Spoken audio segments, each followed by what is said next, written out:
Greetings, my excellent friend. Welcome to Most Excellent Adventure to Heavy Metal History.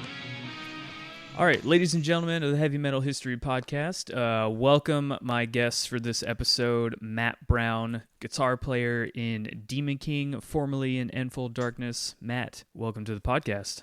Hey, thanks so much, man. Yeah, man. It's cool. We were kind of, just to let everybody know, we were kind of bullshitting before this started. We have mutual friends in common, and I kind of toured with him like almost 10 years ago for like a little 4-day run. So that was cool knowing that you were doing new material and just kind of reminiscing about that for a second or two. Yeah, man. Cool shit. So the thing that I like to start with on this podcast is tell me a little bit about your personal heavy metal history, so to speak. You know, those first bands and records that you remember hearing or being shown that kind of got you into the genre and, you know, where your tastes kind of lie now. That's kind of funny, in a way, because whenever I was younger, there was like a period there whenever I was like in high school in which I was like only listening to Megadeth, and like this went on for maybe like a couple of years. And actually, I shouldn't say only like, you know, I listened to Testament too, or like, you know, Little Slayer or something like that. But like, I was mainly just fixated on Megadeth. And so I feel like a lot of my rhythm playing, like with a lot of downstrokes and stuff like that, kind of comes from that period when I was like learning how to play metal, and like I really kind of modeled my playing after Dave Mustaine's rhythm playing to a degree.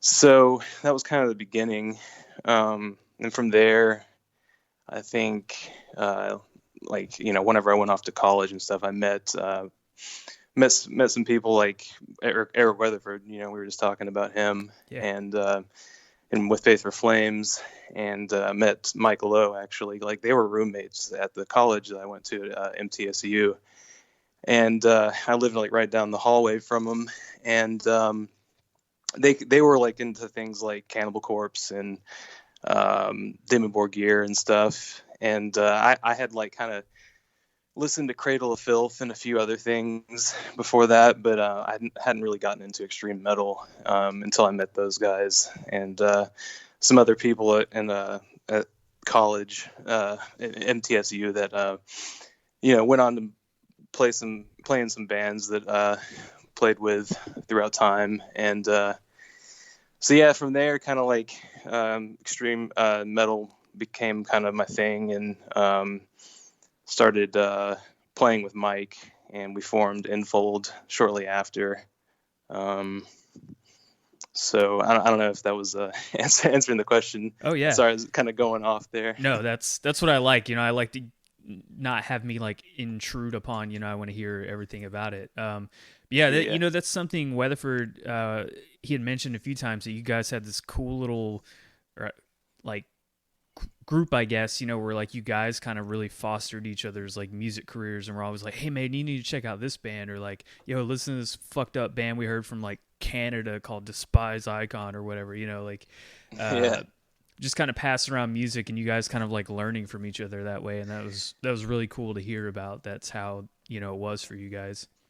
Yeah, for a few years it was kind of like that. Or yeah, Weatherford, he wasn't really like at MTSU that long, or at that school, but I think he was there like a year or something. But either way, yeah, we met each other there, and kind of started doing the thing that led us to what we're doing today, to a degree. So yeah, it was kind of crazy because I remember seeing you guys play a whole lot down here in Chattanooga all the time, and like the scene had like a really good following for a while, and then just out of nowhere, man, it was gone. Like even now there's like nothing around here, and it's kind of strange to have known at that one little point in time between like, you know, 2005 and 2010. It was pretty solid around here. There was a lot of bands and a lot of people doing stuff, and you guys were a part of that. Even for, you know, you guys are from like Nashville and all that area. Yeah, and I think like the scene there was really popping the most, I guess you could say, was like whenever Christian metalcore was like a huge thing, you know? Yeah. And like we kind of came along, like I think Enfold Darkness, like when we were playing down there a lot, like we kind of came along at the tail end of that. And, you know, we weren't that, of course, but I feel like for a minute there, we were playing in front of a lot of those kids. But then all those people kind of, I feel like they either stopped listening or like they kind of moved on and started getting into like, I guess, if you want to say more serious metal or something. But yeah, it's interesting stuff though. Talking about Chattanooga and everything, the whole scene down there.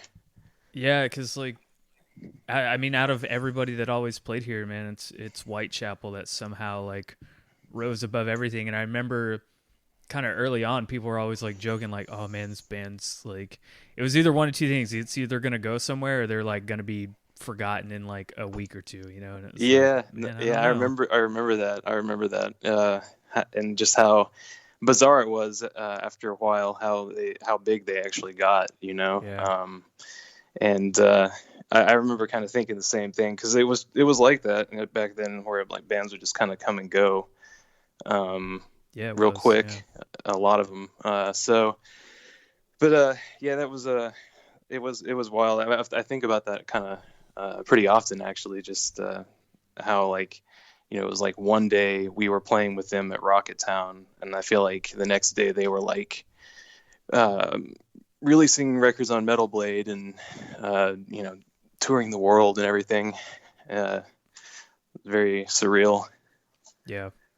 So let's get back to you for a minute. So you mentioned kind of, you know, modeling your playing style a little bit after Dave Mustaine. When did you kind of start picking up the guitar and like being interested in wanting to play that instrument? I started playing guitar when I was like around 10 years old, I think.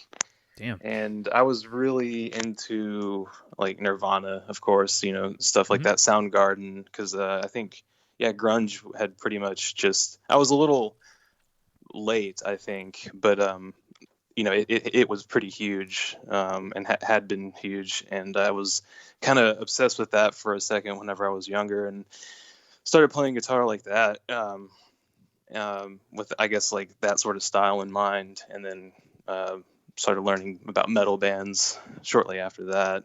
And sorry, I think you probably had a question in mind, more specific though. No. So yeah, with like your guitar playing, I mean, were you mostly self-taught, like learning on your own, or like did you take lessons a little bit, or like a mix of the two?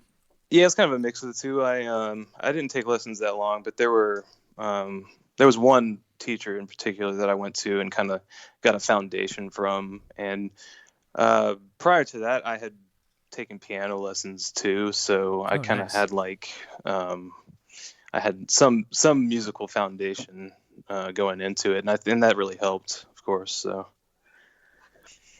yeah, it's always interesting when I hear that, like, you know, a guy or somebody in a band is always like, yeah, you know, I started out with this instrument, but then I eventually kind of gravitated towards this one. But, you know, the foundation of whatever they start with kind of carries over because of how, you know, they learn whatever musical, I guess, theory, for lack of a better word, to the instrument they eventually want to play. And that's always been fascinating to me, especially because, like, I'm sure you can play, like, you know, multiple other things besides guitar, you know, from your years playing. Right. And I mean, well, I don't know, I wouldn't say I'm like a whiz or anything at any other instruments, but yeah, I mean, you know, it's definitely having a foundation in just music in general. It's a good thing, I think. Yeah. So something I kind of want to touch on a little bit too, you know, with Enfold Darkness and everything, you know, you said you met Mike at MTSU, and where did you meet the rest of the guys, you know, as far as the original, you know, band members? Well, I guess I guess if you're talking about the very first lineup, they were actually, it's kind of complicated, I guess. But they were a band called Babylon is Falling, Okay. or Fallen, or is Fall. I forget what it was, the title exactly, but Mike and Evian Duro and Josh Del Sesto and another fellow, actually, Paul Frazier is this guy that was like another guitar player that was part of their lineup. And he was, he's a pretty good guitar player, but I think like they wanted to go a different direction or something, and they recruited me and my brother to play. He was the first drummer, and we were kind of trying to start Enfold Darkness at that time. And they I wanted to get a band going, and didn't really have anyone to play with, and they kind of wanted to go a different direction with their music, and I just was like, okay, why don't we just like you guys ditch Paul, and then you guys need a drummer anyway, so just take me and my brother, and then we'll just we'll start playing with you guys, but let's call it Enfold Darkness instead.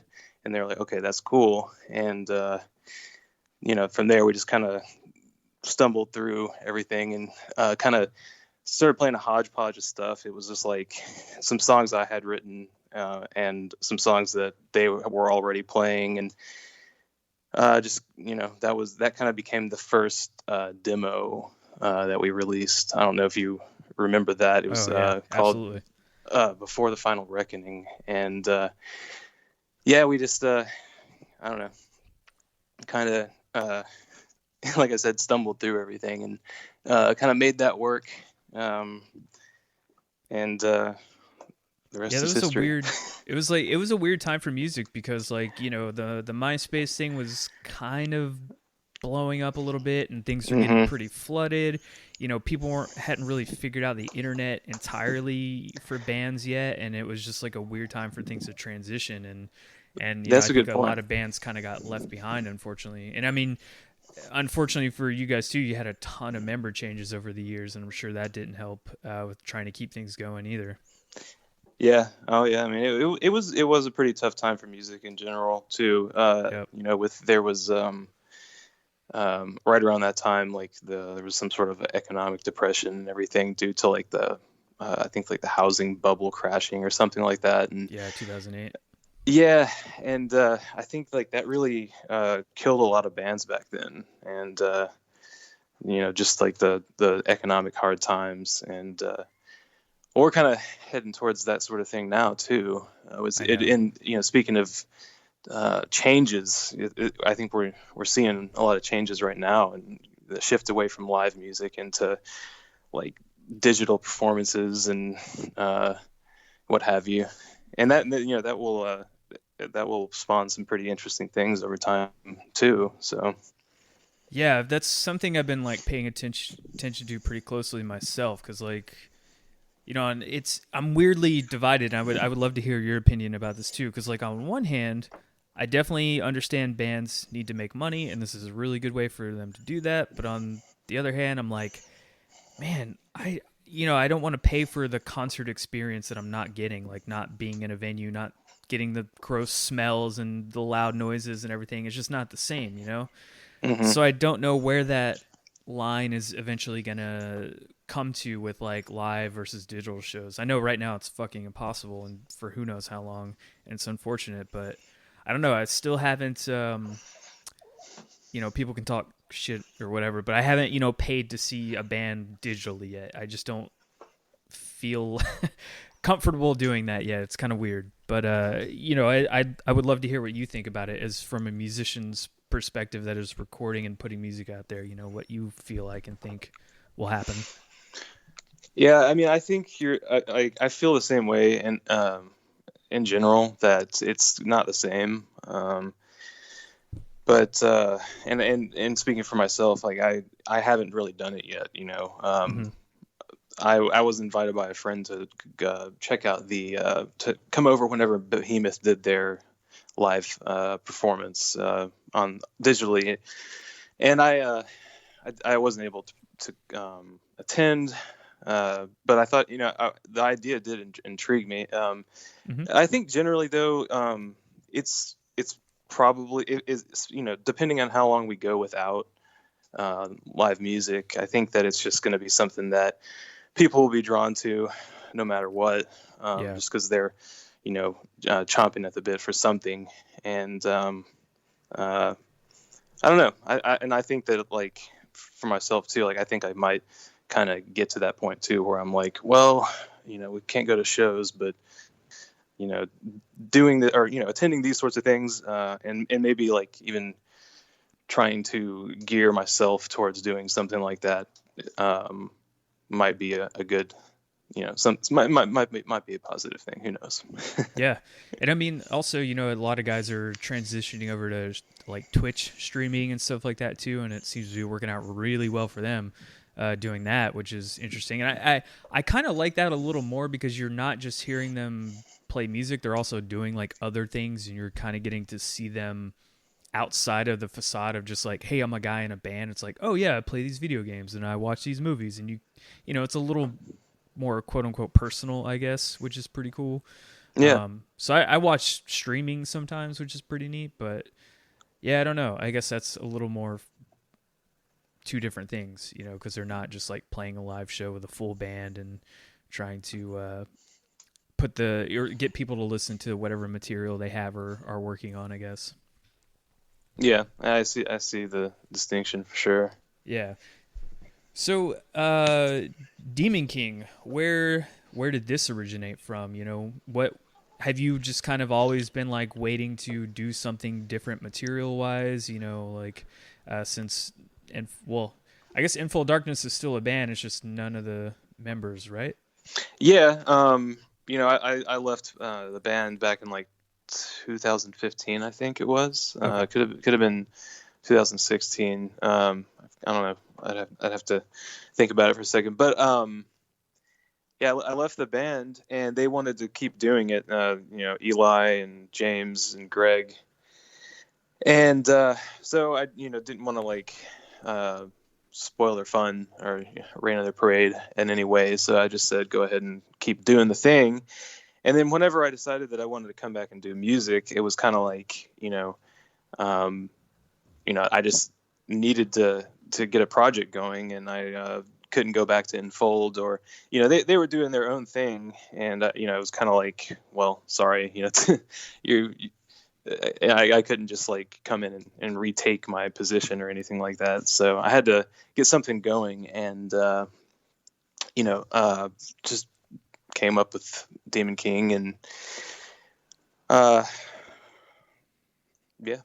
And I mean, I guess you've already known Malcolm and Jack.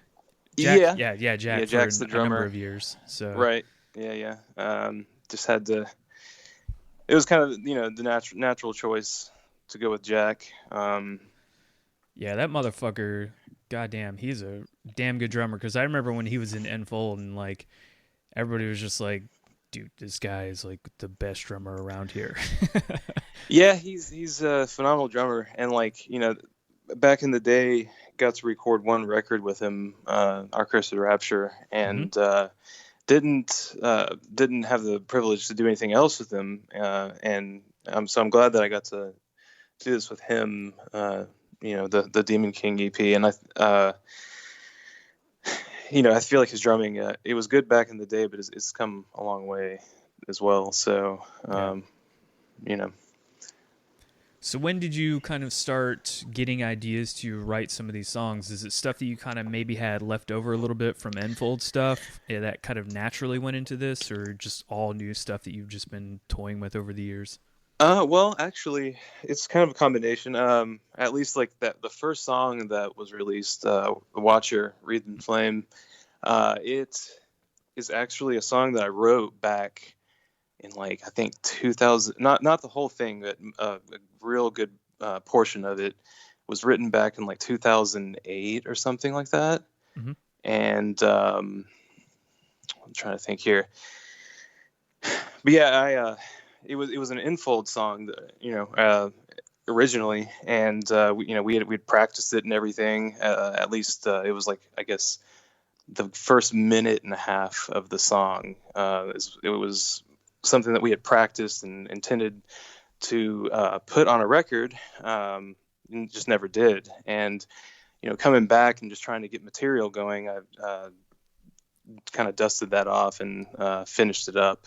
And Nice. so it's something that's been in the works for like about over 10 years, I'd say. So it's kind of crazy. But then the rest of the material, it's all stuff that once I actually came back and said that I wanted to do a new project, just and had actually talked to Mike and Malcolm about releasing on something on Artisan, and they said that's when I actually like started writing the rest of the material, and it was a process that only lasted like a couple of months, which is kind of crazy because most of the time whenever I write things, it just takes forever. So it was interesting for myself to see that I could actually do things in a timely manner, which it gives me a little bit of hope for the LP that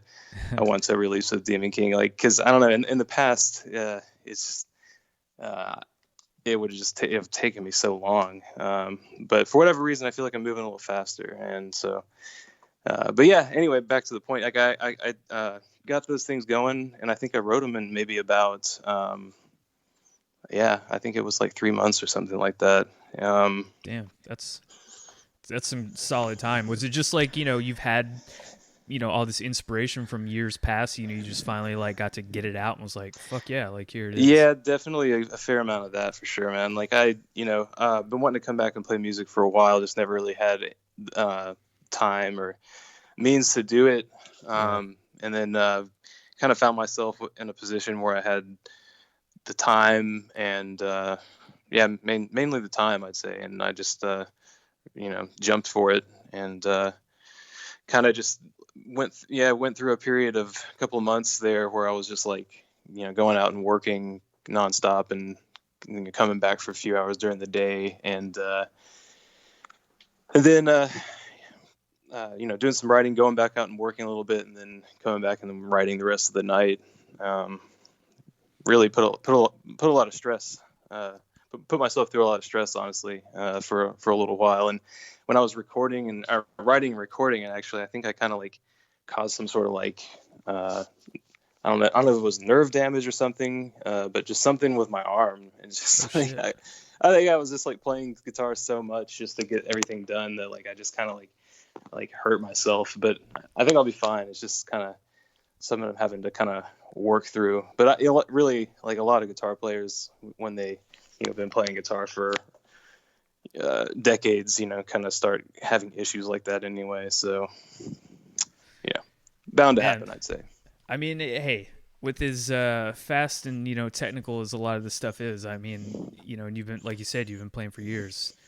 I guess you're right. It's bound to happen. It's just unfortunate, like right when you're trying to get all this material out, it's like that's when it strikes, Yeah, definitely. And like, we got the album, coming out tomorrow, and we, got plans to get playthroughs done, and that's demanding in and of itself. Just being able to play through the material in a fluid way. It's demanding, and especially like I feel like there's a difference now, like versus back in the day whenever I was playing in Enfold.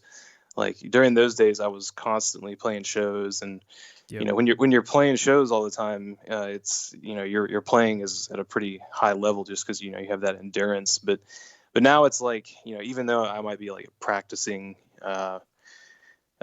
just at home, preparing for things, it's not the same. It's something about it's a little different. It's almost more difficult as a player to not have that, to have that outlet, or to have that constant thing when you're in a band and constantly playing with people. It's a different landscape, I think. So I'm kind of curious too. Was there ever kind of a point where like you were maybe, I guess just like over playing music, like you needed to take that break from playing that much, and that's why you kind of stepped away, or was it just like life kind of happening, and like it was like you had to make a choice between like this or the band, or what was your personal kind of experience with yeah, that? that was, there was an element of that, I guess, to a degree, as far as like I felt like there were certain things that I wanted to accomplish that just really weren't going to happen unless I stepped away from music. Mm-hmm. So definitely that. And then there was also the fact that I feel like there was a lot of stress and just a lot of crazy stuff that happened whenever or during just throughout Enfold's history. Yeah. And a lot of difficulties, and I feel like for myself, I just kind of had enough and was kind of ready for a little, just something different out of life. Yeah. But and it's that's fine. There's nothing wrong with doing that. Stepping away from music for a little bit to, it helps you gain perspective, and when you do come back, it's better. Yeah.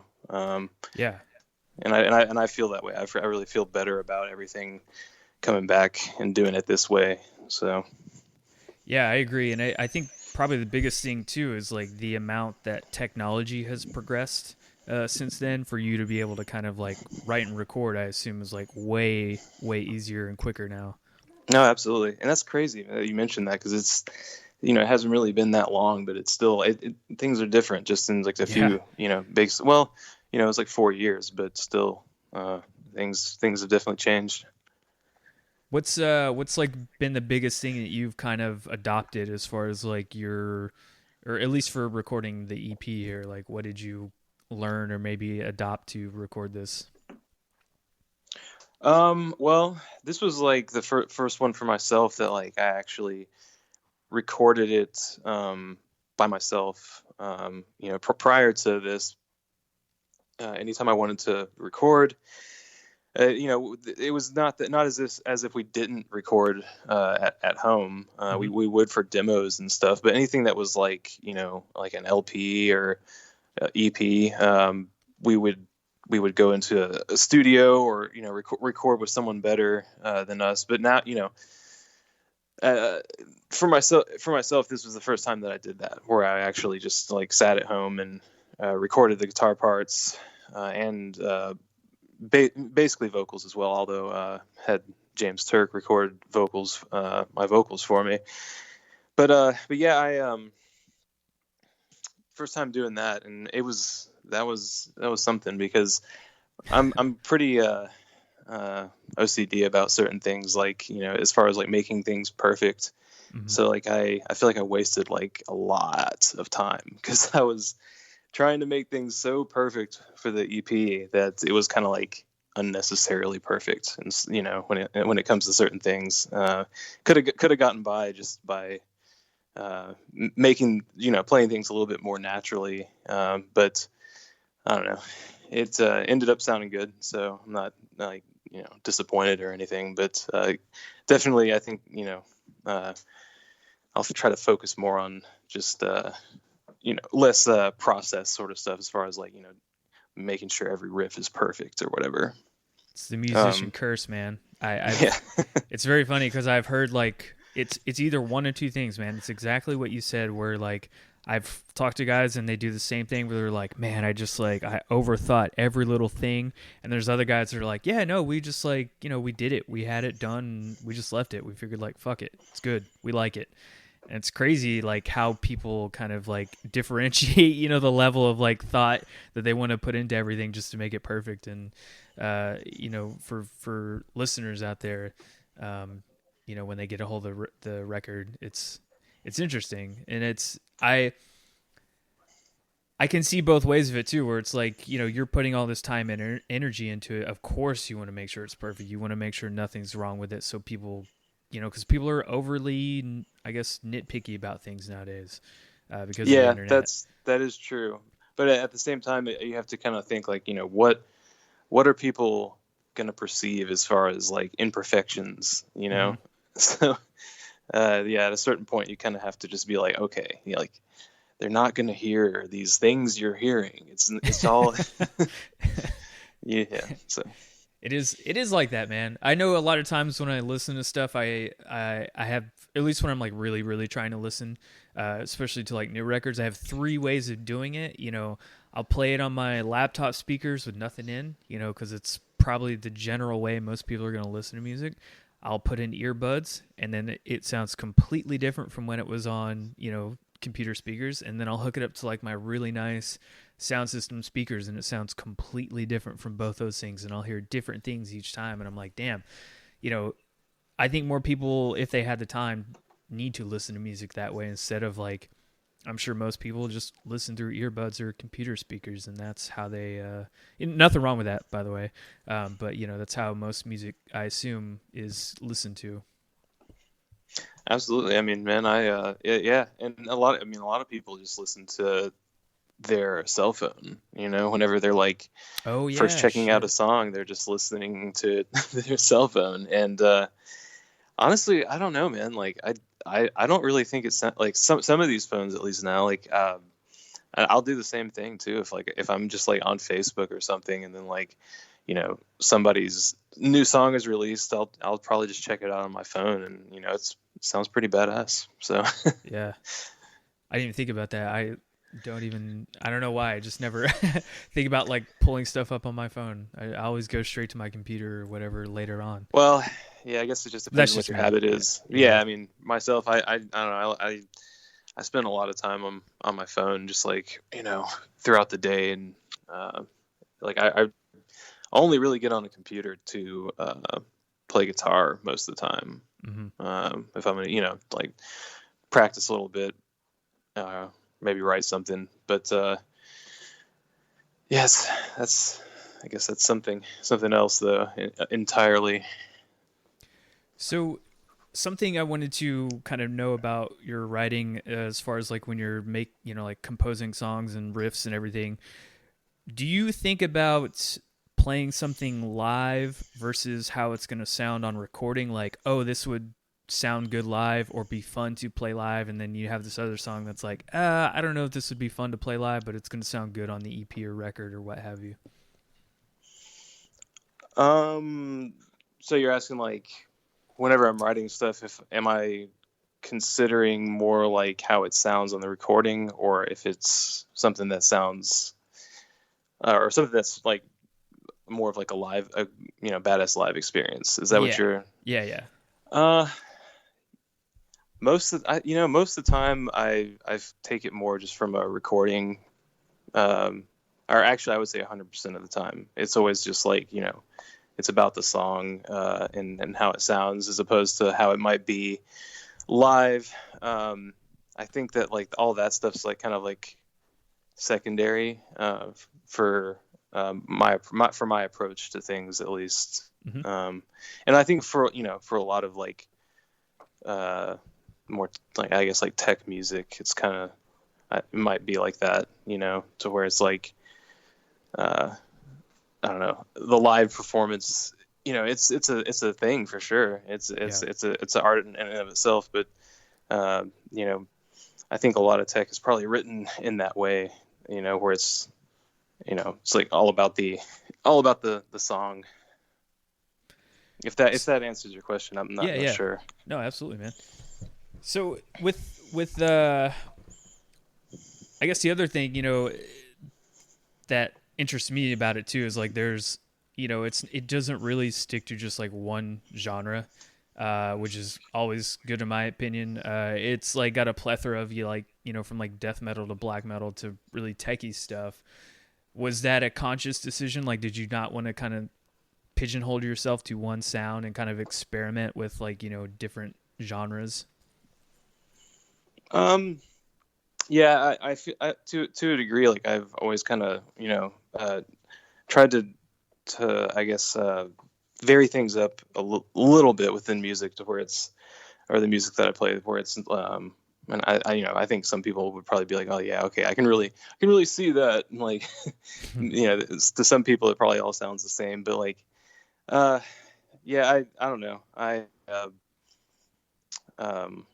And I try to focus on like not making every song sounding like exactly the same. I feel like that makes things a little more interesting whenever you can make things like vary enough to where it's, the listener's not just like, okay, is this like, which song is this? Are we on the first one or the third one? Mm-hmm. So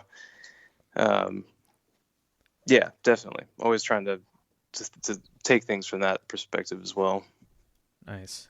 Yeah, that's always a good thing, because I mean, not obviously not every band can do that. It's like Cannibal Corpse isn't gonna write a black metal song, but yeah, that's true. And I mean, I guess it kind of like helps.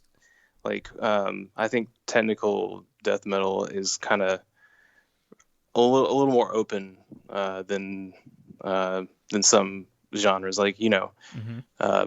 Brutal death.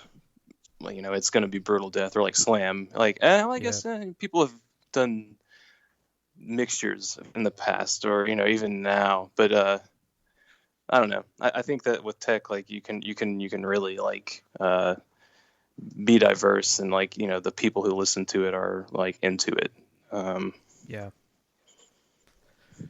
So then, what is I know obviously you mentioned this earlier with not being able to play shows and everything like that, but what is kind of your goal or future with trying? I know you mentioned an LP earlier as well, but like, what is the next step here after the EP gets released? Because it's gonna be another weird year, man. So I'm curious to see how bands and musicians are gonna thrive through all this. Yeah, it's definitely interesting times. And like I said before, like I think like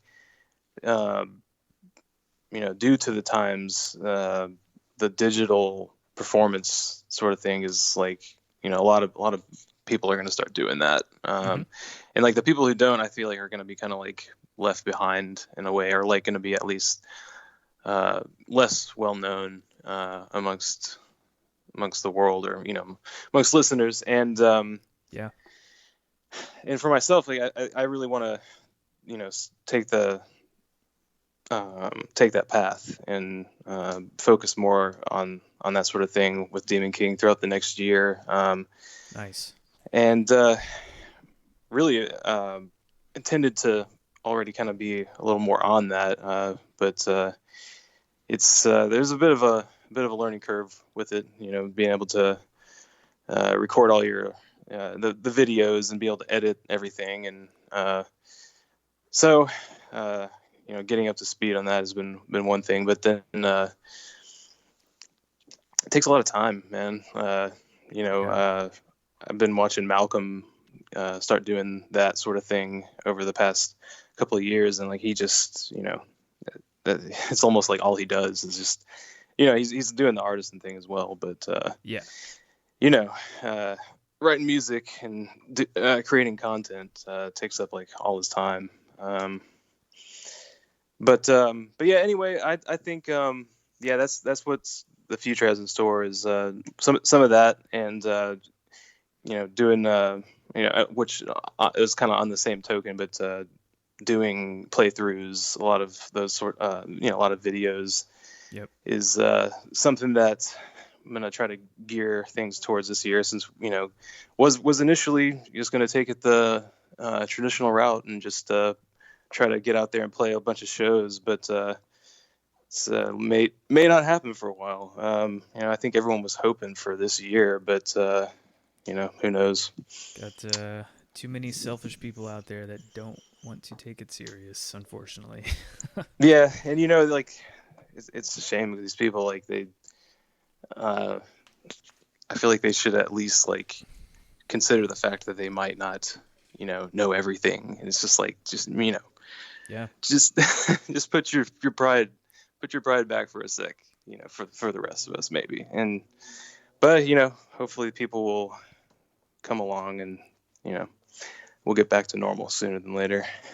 I hope so. It's kind of I mean, it's only 2 countries, but seeing like Australia and New Zealand pretty much have it wiped out and they're back to normal. And if people just were patient for a few months, man, just a few months, I think we could be all right. But also, I'm not a scientist either, so I could be fucking way wrong. Yeah. So the EP does come out tomorrow. people that are going to listen to this probably won't hear it until the Monday after. But where can everybody find it, stream it, and all that stuff? Well, you can always stream it on Spotify, and be available to listen to on YouTube and any other streaming service that you can probably think of, like Apple Music. Mm-hmm. And you can buy it on these platforms as well, or through the Artisan Era store, or you can also buy it through Bandcamp. So, but yeah, it comes out tomorrow. I guess, like you said, it will already be out. Yeah. But, on the 12th February. And so I guess, well, what kind of helps you the most as far as like, monetarily, because I mean, that's the main goal here, is to support the artists. Is it just buying it from Bandcamp or streaming? Like, what kind of helps you the most? If anyone wants to support, I mean, you definitely could just buy it directly from Artisan Era shop. I'd say that's probably the most beneficial way. But then, yeah, of course, beyond just buying, I think, streaming is something that really helps people out, with streaming numbers. So, stream that shit. Sweet. Well, Matt, thank you so much for doing the podcast, man. This was fun to kind of catch up and reminisce a little bit, and also talk about all the new stuff. And if you're listening out there, I definitely think you all should check this record out, or EP, I guess. It's fucking worth it, and it's a new year. You got to start strong, and I think this is a good, strong start to the year. So yeah, Matt, thank you for doing the podcast, dude. All right, bro. Thanks for having me. Be excellent to each other, and party on!